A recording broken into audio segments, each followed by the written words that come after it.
After dating for 6 years, I expected to spend the evening with my wife. When I got home from work, she was ironing her cocktail dress, clearly excited about our plans. I've always been interested in her social events because Maria is stunning. People can't help but notice her. She has swarthy skin, dark brown eyes, long loose hair, and a slim, athletic body. Before I could ask about our plans, she mentioned that she had accidentally met someone named Logan earlier that day. The name sounded familiar, and I guessed it was her high school boyfriend. She confirmed it was, and they had broken up because they went to different colleges. Though I had never met him, she had talked about him before. Maria explained that she bumped into Logan in the lobby of my office building, and they decided to have dinner together. Even though I usually didn't like other people joining our dates, I agreed because this seemed special. But then she dropped a bombshell. Dinner was just for her and Logan. I wasn't comfortable with her meeting her ex-boyfriend alone, especially when we usually had a date planned. I asked why I wasn't invited, but she insisted it was just catching up with an old friend and didn't want me judging their past. I told her it didn't feel right for a married woman to have dinner alone with a man, especially her ex-boyfriend. I offered to either cancel the dinner or go with her. Feeling the tension building, this made her angry, and she reminded me that I'm her husband, not her father, asserting her independence. Despite her protests, I persisted in expressing my dissatisfaction with the situation. In desperation, she decided to leave on her own. After she left, I grabbed a beer from the refrigerator and sat at the kitchen table, mulling over our differences. In the past, we had always discussed things until we came to a consensus on how to proceed. Neither of us implied that we would make decisions without considering the other's opinion. I had to admit that she looked amazing. My main thought, however, was that she looked too good for this dinner. As she walked by, she stopped, kissed me on the cheek, and said, "We'll talk more about this when I get home, okay?" I just had to accept her words because we had already discussed the situation, and she had made her position clear. She would do what she wanted without worrying about my opinion. Before she left, I reminded her of our plans for the future and told her to remember to use a condom. She quickly replied, "I'm not going to have sex with him. It's just dinner," then wished me luck and hurried out of the house. I went to bed early. She left around 7 p.m., and I heard her come back around 10:30 p.m. She went straight to take a shower, which was her usual evening routine, so nothing seemed unusual. Afterwards, she slid into bed with me naked and whispered in my ear, "Baby, I could use some fun tonight." She told me honestly, but the very thought that she could get turned on by Logan and then come home for intimate affairs didn't make me too happy. I just wanted to know who she was thinking about. Besides, I didn't feel like we'd fully reconciled. Lying on my back, I found the moment enjoyable as expected, but her arguments still didn't match her expectations. She snapped, "Would you rather I get turned on by you and then have sex with him?" I calmly replied, "So you admit that talking to him turns you on?" She tried to object. "No, that's not what I meant. Regardless of the circumstances, I will only be intimate with you. I love you, and I don't understand why you can't understand that." I sat up and turned to face her.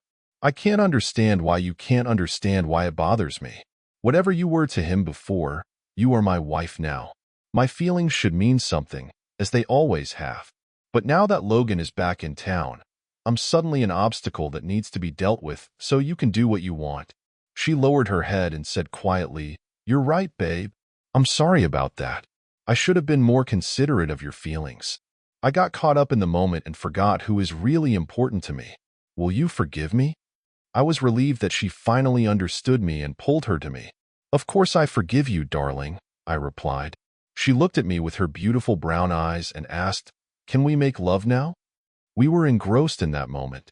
I forgot about it until 2 weeks later when Maria called to tell me she was delayed at work due to a unique project.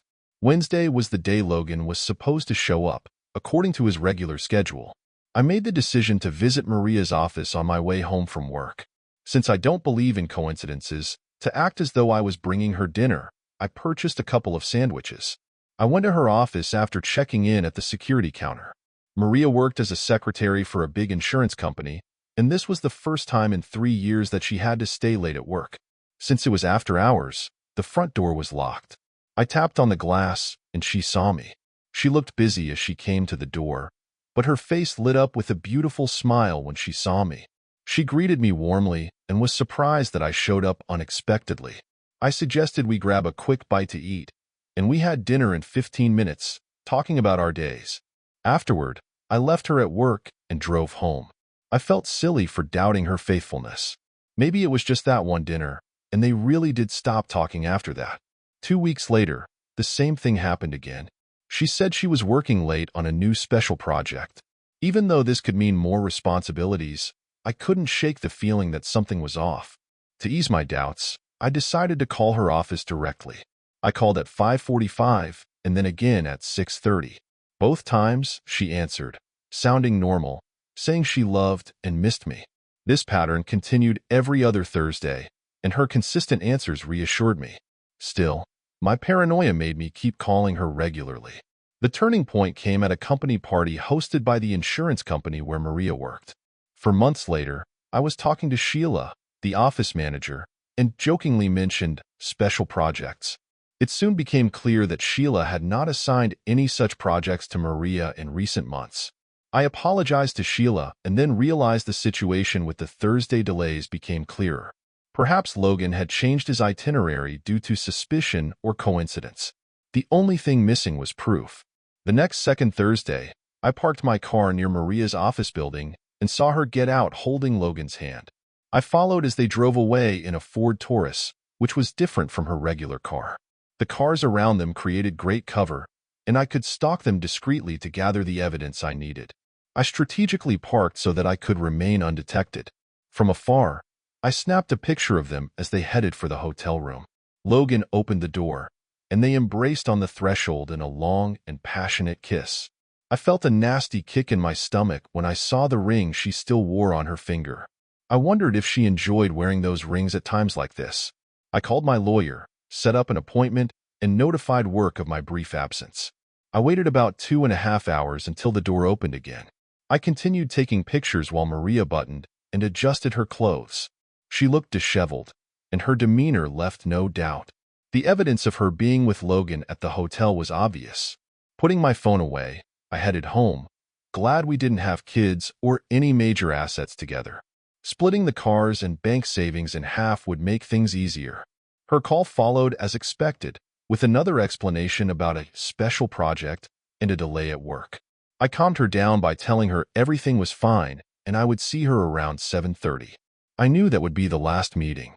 I paid bills and managed our bank funds without her knowledge, knowing that a breakup was inevitable. I stopped following up when she called again to say she was running late. I wasn't surprised. When I decided to grab a bite to eat on the way home, I ate without pleasure. I started packing my things. By the time Maria came back at 7:25, everything was packed, loaded into the car, and I was ready to go. She walked in a good mood, and said hello. But when she tried to kiss me, I pulled away. We sat down at the kitchen table where we used to chat before. She was smiling, not knowing what was about to happen. At first, she thought I was just casually talking about her late nights at work and didn't realize how serious it was. She started to look confused as I kept asking her questions. The conversation got more intense, and as I slowly revealed the truth about her late nights, I decided this would be our last time together. I told her that I had found out about her affair with Logan. She was outraged and disappointed, saying she hadn't seen him since she accidentally met him a few months ago.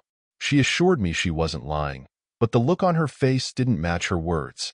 I pointed to the photos from 2 weeks ago and told her that if it wasn't Logan, she had to identify that man. I spread the photos out on the table. They depicted Maria leaving the room in disarray. Next to them were the divorce papers. No, Henry, please. It was nothing, just nothing. We can forget it, she begged. But my resolve was unwavering. I reminded her of our original agreement, that infidelity ended the relationship.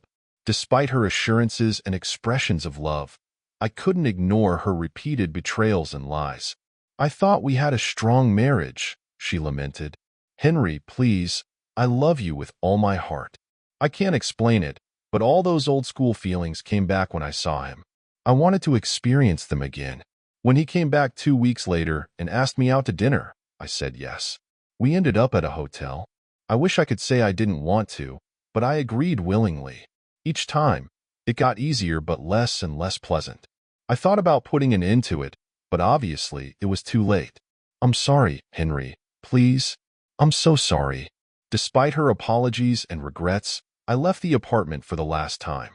For months later, the divorce was finalized, and at least Maria respected the decision without resistance. I found myself a one-bedroom apartment, and Maria moved in with Logan, changing offices.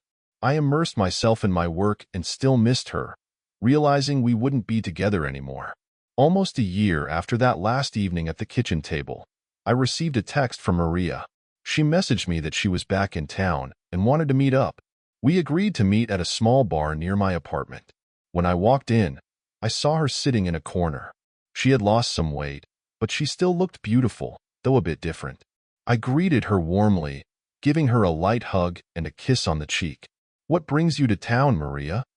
I asked as I sat down across from her. She ordered a Coke, and I got a strawberry daiquiri, which surprised her a bit. She noticed the change in my usual order and said, "That doesn't sound like you." "A lot has changed in the last year. Life is full of surprises," I replied. The anger and resentment had already subsided, and we just sat together like two old acquaintances. Maria admitted that Logan had cheated on her. I found that ironic, but I expressed sympathy and asked how she found out. "Turns out there are other husbands who were less tolerant than you. Some of them got together and physically expressed their displeasure with Logan by sending him to the hospital. After that, he disappeared." "I don't know where he went," she replied. She turned to me. "Henry, I am truly sorry for my actions. I was foolish to fall in love with the memory of a man who no longer exists and may never have existed. We had a wonderful marriage, and I still love you. I've learned my lesson. Is there any chance?" At that moment, the door opened, and a figure in a knee-length blue dress walked toward me. The tall blonde placed her purse on a chair, pecked me on the cheek, and said, "Hey, babe. Sorry I'm late. My appointment ran late." She took my drink and sipped through the straw. "I got your message. It's all taken care of. Of course, there's no such thing, but I'm ready to spend this evening with you," she said. "Maria, this is my girlfriend, Renee." "Renee, this is my ex-wife, Maria." Renee smiled. "It's a pleasure to finally meet you." Renee turned to Maria warmly. "I've heard a lot about you." "I hope it's something good," said Maria. Renee added with a smile, "He spoke well of you, except for the last few months of your marriage. But that's probably not surprising." Maria looked a bit sad and said, "He's a good guy. Be smarter than me and stick with him." Turning to Renee, she said, "I plan to," Renee replied.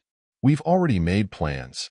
I watched their conversation, feeling a little sorry for Maria.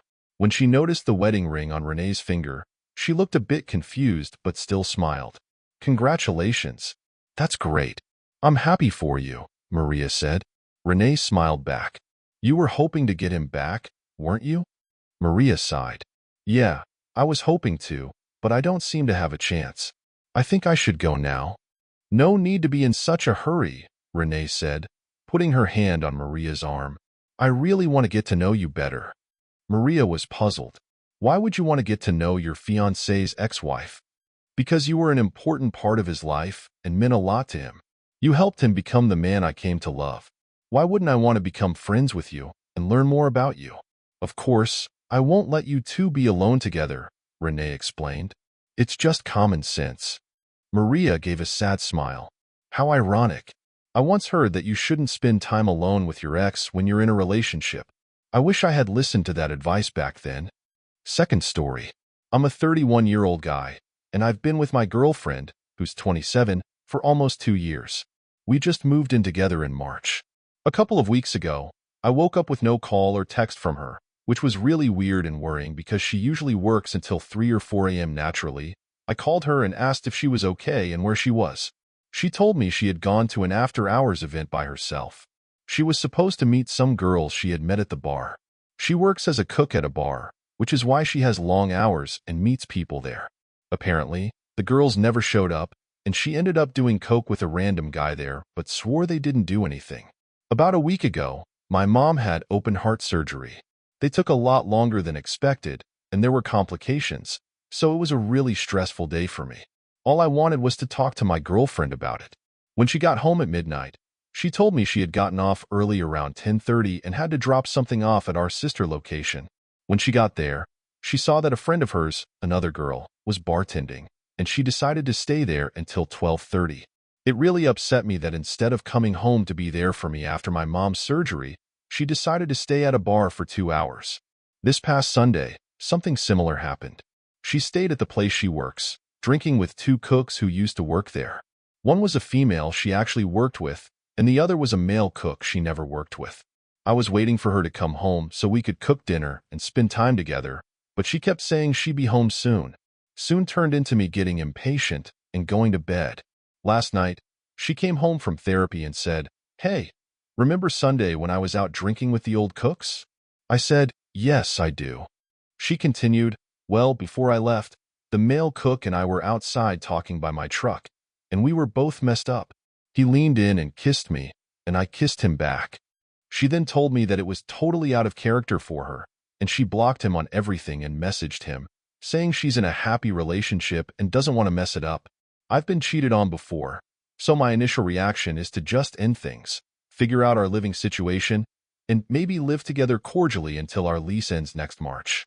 Or we could break the lease early, and I could sort out my own place quickly. But I'm also wondering if I'm overreacting, and if it's not that big of a deal since she did tell me 2 days after it happened. It's not like she slept with the guy. But at the same time, if I let this slide, who's to say there won't be another situation where I have to let it slide again?